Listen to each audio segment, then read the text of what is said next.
Bubsy, Bubsy, Bubsy, Bubsy, Bobcat! Show it. What could possibly go wrong? Yeah, what can go wrong with a game called Close Encounters of the Third Kind? What? Oh, this? Yeah, it looks like my body had an allergic reaction towards me playing this game again. It rather shut down than play this once more. But it was too late. I already got all the footage I needed. Yeah, didn't I look excited? This is the face of someone having fun playing a game. This is one of the worst games I ever had the displeasure of playing. So why am I talking about this? Because they made a new game after 21 years. World Hunger. None of those horrors compared to Bubsy, the Woolly Strike Back by Accolade. And the part which pisses me off the most is this could have been an awesome game. Just look at it. It looks beautiful. Here's a lot of animations, and the developers even put the time and effort in hiding the collectibles in the background in a way that just works. But this game is flawed on so many other levels. It is nearly unplayable. So let us review Bubsy.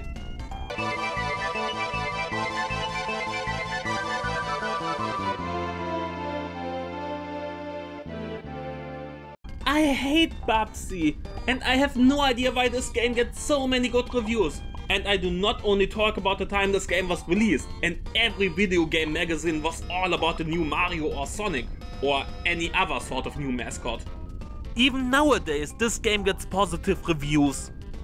I know, reviewers like Jontron already ripped this game a new one, but that doesn't stop me. Besides, he showed you the game, but he never really showed you the game.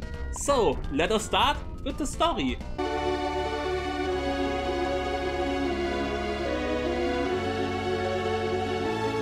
Aliens called Woolies have stolen the world's yarn ball supplies, and Bubsy was the owner of the world's largest collection, so he went on a journey to get them back. That's it.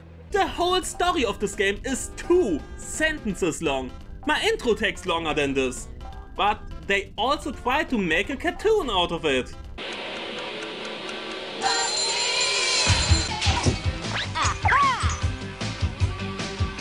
What could possibly go wrong?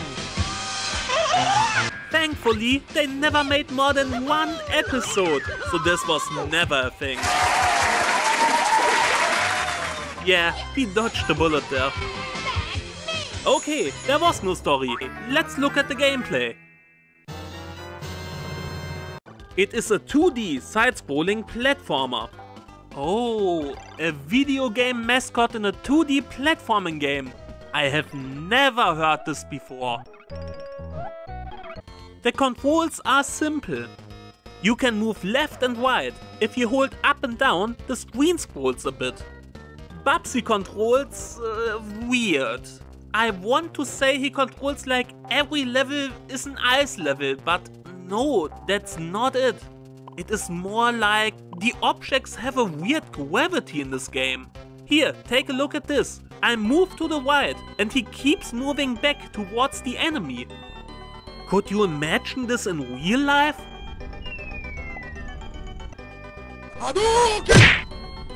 And you have 4 jump buttons. Yeah, 4 jump buttons. Wait a second, let me look at something. Yeah, the Super NES controller has 4 buttons. What? You see, this was important because, well, it isn't. 4 buttons for 2 different jumps. A normal jump and a shorter jump. Holding the short jump button makes Bubsy glide. Yeah, gliding. You know, the thing bobcats are known for. But you absolutely need to abuse the gliding. Why? Because there is falling damage in this game. This is one of the few 2D platformers I know about that has falling damage. And nearly half of every stage is up in the air. Were they drunk? The last thing he can do is holding the L and R button to scroll the screen a bit to the left and right. And you need to do this. You want to know why this is necessary? If you don't do this, you will die! The stages are built like Sonic levels, a rather open area with a goal, which even looks like it is straight out of Sonic. Enemies on your way, a lot of exploration to find secrets and hidden items. You move insanely fast, and moving fast is fun. Just like in Sonic, collect extra lives and rings, yarn on your way and beat the stages with a few bosses here and there. Sounds amazing, doesn't it? Sonic had awesome games back then, and something copying this should be tons of fun. Well, it isn't. Why? Because they fucked it up. Bad.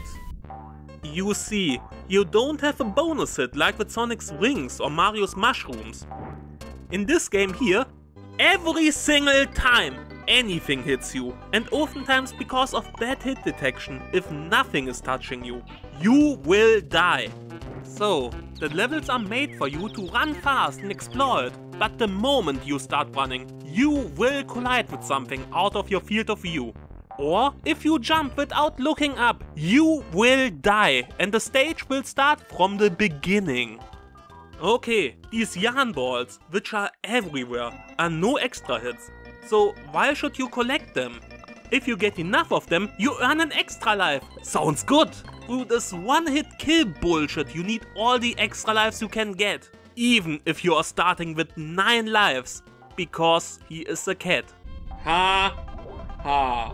You will quickly run out of lives. So, how many do you need? 500! Yeah, 500 for a 1-up.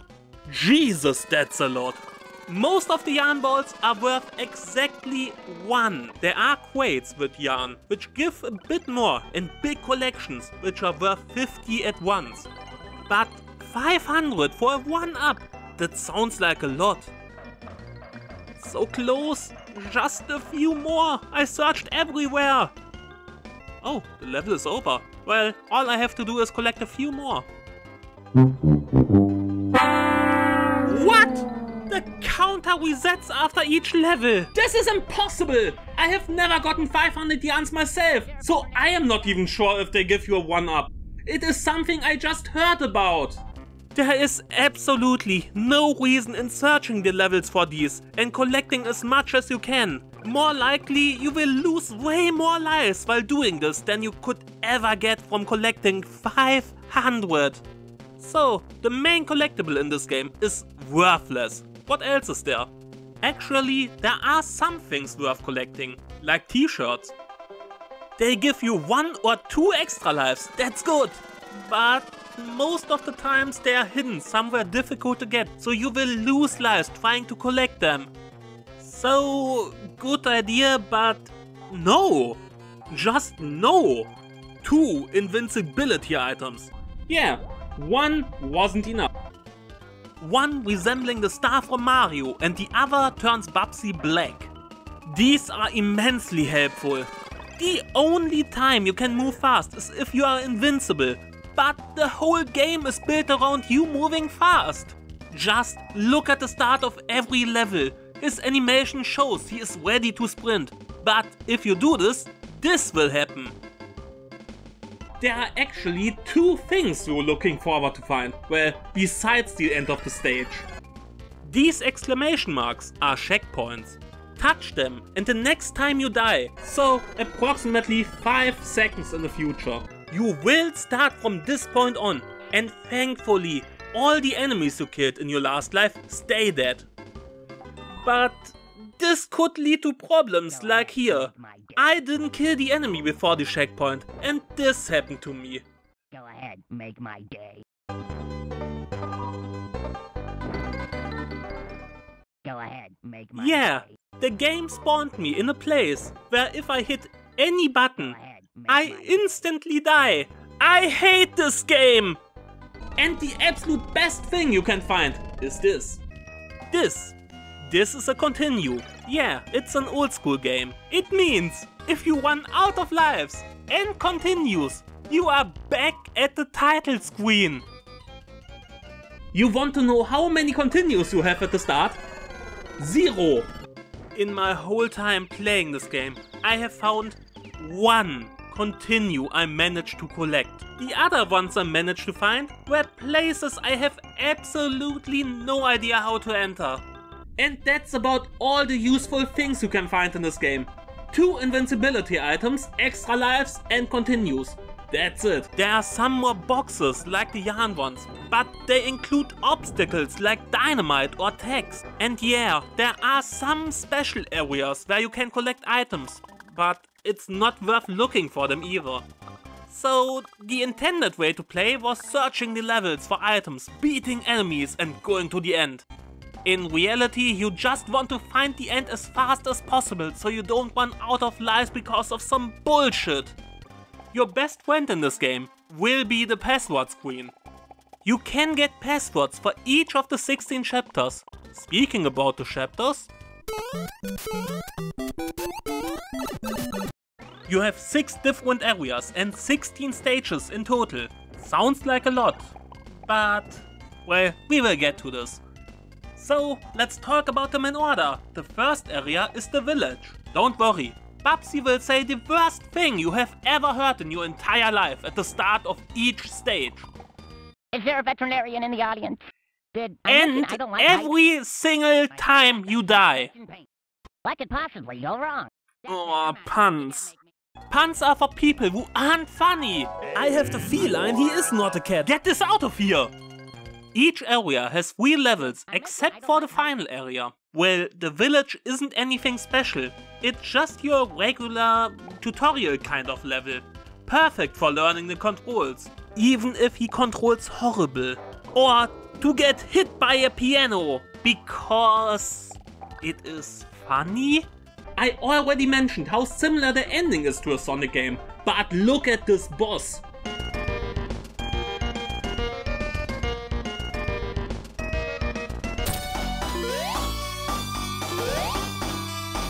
The next area is the fair. Hey, whatever blows your hair back. Oh, these puns! They are even worse than my puns! This is a catastrophe! And I have to say, it shows the producers put effort into the game. They used the different colored yarn balls to make the whole stage look better. It is kind of sad.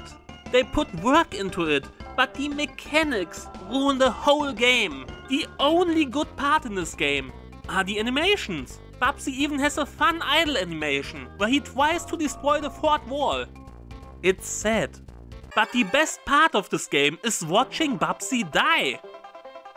At the fair you can ride a roller coaster and some other attractions, but trust me, you don't want to. It will only end with you dying. Seeing this, all I want to do is play Batman, the animated series. The aesthetics are great, but this game is insane. Can you name one other game where a cat fights against hot dogs and ice cream? Oh dang it, I got hit again. I'm not dead, I'm not dead. There's an enemy in this game that doesn't kill me. There is also Pickle Rick and the bullshit man in this level. And the boss is just like the first one. The next chapter is the Wild West. Hey, something new! You have to travel on a moving train to the front. Something I have never seen in any game ever. Okay, done. Actually, this level wasn't bad. It was short, relatively straightforward, and even kinda fun. If all the levels were like this game would be a lot better. But they had to... Wait, the level is not over? The western stages have multiple sections. Nowhere else in the game is this a thing. Okay, now the level is over. If all the levels were like this game would be a lot better. No, I didn't meant it like this. Is this purgatory?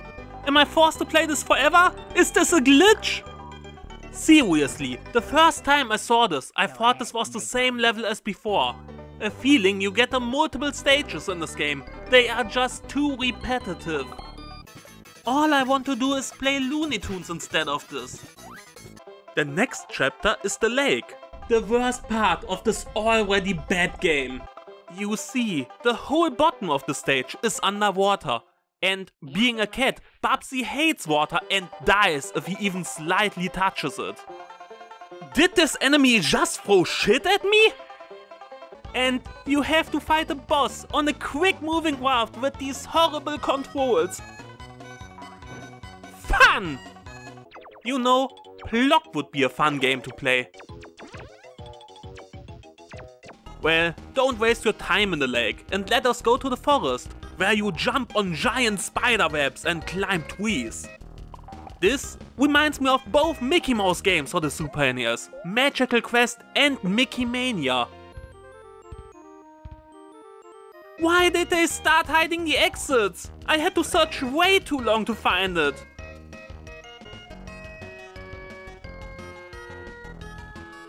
At least the boss is a bit different. The last level is the spaceship. Whoa, are you still playing this thing? The game has become self-aware. It knows it sucks. This is the only chapter that is only one stage long, and thank God for this. At least you can melt Bubsy if you enter these red rooms. And the enemies have weird weapons.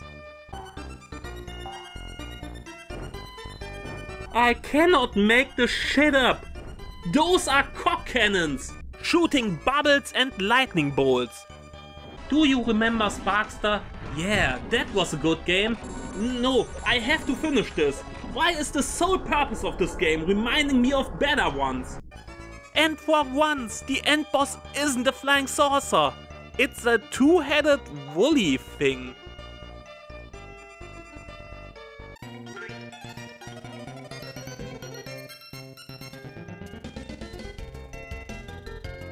I know, there are sequels to this game. Heck, the reason I reviewed Bubsy was because they revived his corpse with the Woolly Strike Back. There was a Bubsy 2, a Bubsy for the Jaguar, and even a sort of 3D game, which I will never review. Why? Well, I don't own most of them, and I have the power to change the ending. You see, in my world, this wasn't the ending. The ending goes more like this.